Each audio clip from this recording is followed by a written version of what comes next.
एक समय की बात है। गोकुल नाम की सोसाइटी में एक परिवार रहने आया। वो लोग उस सोसाइटी में नए नए ही आए थे। उस परिवार में राहुल, सविता और उनका 10 साल का एक बेटा भाविक रहता था। जैसे ही भाविक सोसाइटी के गेट के बाहर तक पहुंचता है, तभी से ही अपने सवाल जवाब शुरू कर देता है।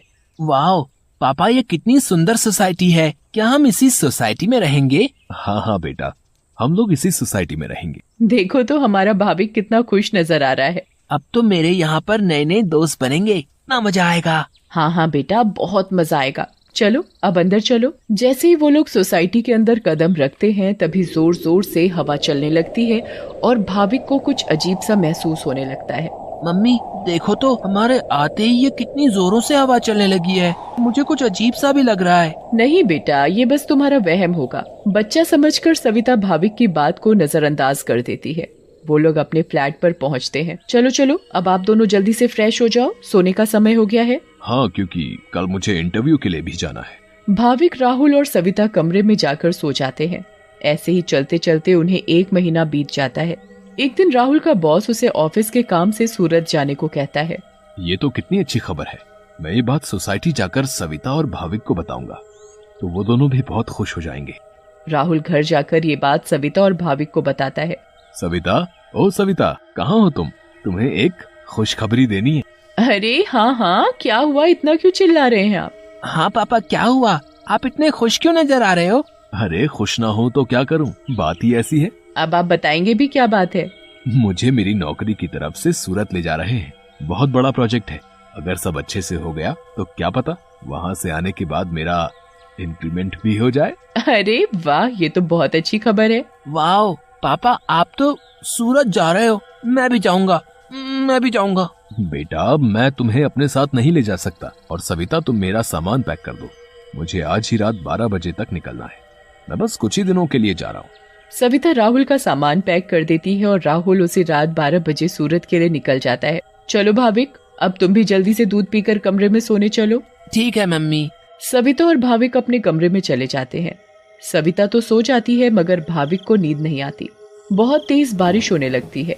भाविक बालकनी में जाकर खड़ा हो जाता है और बारिश के मजे लेने लगता है। वाह, कितना सुंदर नजारा है। भाविक की नजर अचानक सामने वाले फ्लैट पर पड़ती है, तो वहाँ एक मोमबत्ती जल रही होती है। ये क्या है? ये सामने से कैसी रोशनी दिखाई दे रही है?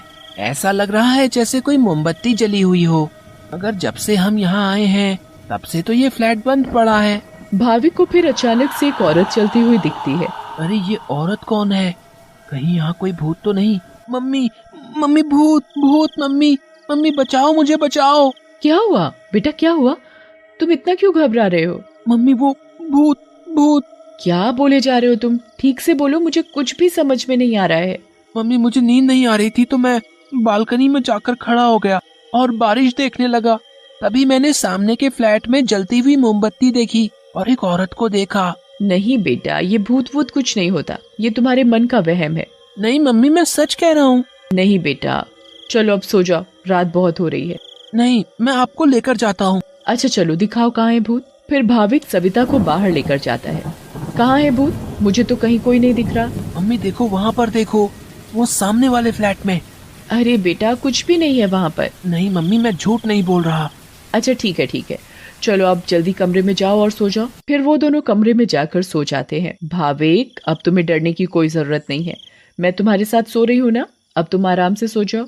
अगली सुबह भाविक सोसाइटी के दूसरे बच्चों से मिलता है। तुम सबके नाम क्या है? मेरा नाम पिंकू है। मेरा नाम सोनू है। और मेरा नाम गोली है। सारे बच्चे मिलकर पूरा दिन खूब मस्ती करते हैं। फिर रात में सारी औरतें सोसाइटी कंपाउंड में बातें करती हैं। तभी सविता रात की बात सारी औरतों को बताती है। दूसरी ओर भाविक और उसके सारे दोस्त लुका छुपी खेल रहे होते हैं। पिंकू गिनती करना शुरू कर देता है। तभी सारे बच्चे इधर उधर छिप जाते हैं, मगर भाविक खेल खेल में अपने फ्लैट के सामने वाले फ्लैट के दरवाजे तक पहुंच जाता है। उसे ये पता नहीं होता कि ये वही फ्लैट है जिसमें कल रात उसने एक औरत को जलती हुई मोमबत्ती के साथ देखा था। अरे ये दरवाजा तो खुला हुआ है और यहाँ तो कितनी सारी लाइटें हैं। चलो अब मैं जल्दी से इस घर में छिप जाता हूँ ताकि मुझे कोई ढूंढ ही ना पाए। वो जगह ठीक है, मैं उस कमरे में जाकर छिप जाता हूँ। भाविक जैसे ही उस फ्लैट के कमरे की ओर जाने लगता है, वैसे ही बाहर की सारी लाइट्स लुप लुप होने लगती हैं। ये क्या हो रहा है यहाँ पर? अचानक ये लाइटें लुप लुप कैसे होने लगी? भाविक इधर उधर देखने लगता है। तभी भाविक की नजर दरवाजे के ऊपर पड़ती है। ये दरवाजे के ऊपर क्या लिखा हुआ है? भूत! मम्मी, मम्मी बचाओ बचाओ! भाविक चिल्लाते हुए सोसाइटी कंपाउंड में जा पहुंचता है। अरे, ये आवाज तो भाविक की लग रही है। ये तो भाविक की ही आवाज है। भाविक की आवाज सुनकर सारी औरतें और आदमी कंपाउंड में जमा हो जाते हैं। तभी वो देखते हैं कि सामने से भाविक भागते भागते चला आ रहा है। मम्मी, मम्मी, वहाँ सच में वहाँ भूत है। क्या हुआ बेटा भाविक? हाँ बेटा, क्या हुआ? तुम इतने घबराए हुए क्यों लग रहे हो? हाँ बेटा, कुछ तो बताओ। कहीं तुमने फिर से सामने वाले फ्लैट में भूत तो नहीं देख लिया? भूत? भूत? कहाँ है भूत? मैं छुपने के लिए एक फ्लैट में चला गया क्योंकि उसका दरवाजा खुला हुआ था। मैंने वहाँ लिखा देखा। क्या लिखा देखा और कहाँ देखा? कि यहाँ से चले जाओ वरना मैं तुम्हें मार दूंगी। चलो बेटा, तुम हमें वहाँ लेकर चलो। हाँ हाँ, चलो अंकल, मैं आपको वहाँ लेकर चलता हूँ, आप खुद ही देख लेना। भाविक सभी लोगों को उस फ्लैट में लेकर जाता है।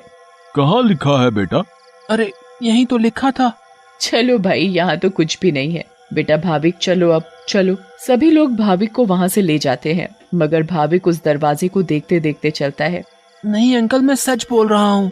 हमें इस बच्चे की बात एक बार मान लेनी चाहिए और आज रात मिलकर सोसाइटी पर नजर रखनी चाहिए। हाँ, आप सही बोल रहे हो। क्या पता ये सब सच हो। तो ये तय रहा कि आज रात हमारे पति सोसाइटी की देखभाल करेंगे। उस रात 3 आदमी सोसाइटी के गेट पर खड़े रहकर सोसाइटी की देखभाल कर रहे थे। मुझे जरा बाथरूम जाना है, मैं बस अभी जाकर आता हूँ। हाँ हाँ ठीक है, तुम होकर आओ। क्या हुआ जी? गुड्डू को बहुत डर लग रहा है और वो बोल रही है कि आप ही उसे सुलाएंगे, तो आप जरा ऊपर आकर उसे सुला जाएंगे। ठीक है, अभी आता हूँ। दूसरा आदमी पहले आदमी से बोलता है। मैं जरा अपनी बेटी को सुलाकर आता हूँ, उसे डर लग रहा है। अब सोसाइटी के दरवाजे पर सिर्फ रमेश यानी तीसरा आदमी ही बचता है। कहाँ रह गए ये दोनों? वो आदमी इधर उधर घूमता रहता है और अब उसे भी अकेले डर लगने लगता है। तभी उस आदमी को किसी औरत का साया दिखता है। उसके लंबे खुले हुए बाल और पायल की छम छम आवाज। चुड़ैल, बचाओ बचाओ, चुड़ैल।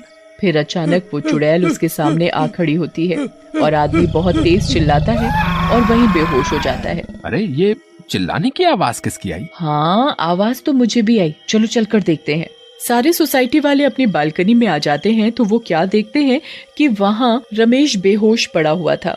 ये आवाज कैसी आई थी? फिर सोसाइटी वाले नीचे आ जाते हैं तो वो वहाँ पर रमेश को जमीन पर पड़ा हुआ देखते हैं। सब जल्दी से नीचे आते हैं।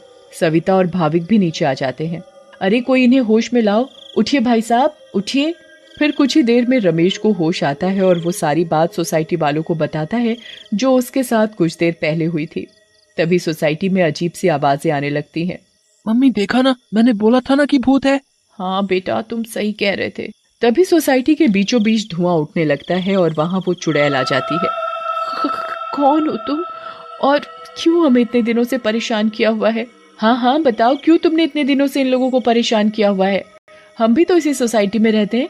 तुमने कभी हमें तो परेशान नहीं किया, तो इन लोगों को ही क्यों? हाँ हाँ, बोलो बोलो। तुम्हारी वजह से मैं कितना डर गई थी। बताती हूँ, सब बताती हूँ।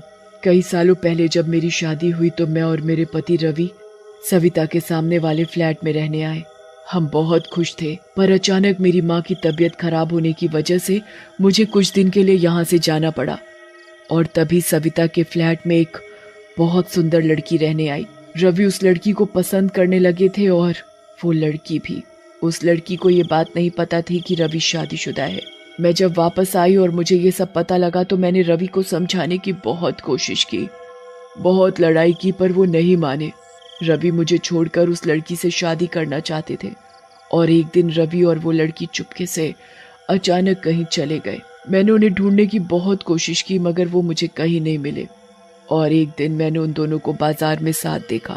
उन दोनों ने शादी कर ली थी। मैं भागते हुए घर आई और ये बात मुझसे बर्दाश्त नहीं हुई और उसी रात मैंने फ्लैट से कूदकर अपनी जान दे दी। और उस दिन से इस फ्लैट में किसी को रहने नहीं देती, जिसमें सविता और उसका परिवार रहता है। हमें बहुत दुख हुआ सुनकर जो भी तुम्हारे साथ हुआ, पर इसमें मेरे और मेरे परिवार का क्या कसूर है? हाँ आंटी, आप तो अच्छी आंटी हो, ऐसे कैसे कर सकती हो? चुड़ैल भाभी की मासूमियत देखकर पिघल जाती है। ठीक है, अब मैं तुम लोगों को कभी परेशान नहीं करूंगी। ऐसा कहते ही वो चुड़ैल हवा में गायब हो जाती है और कभी किसी को परेशान नहीं करती।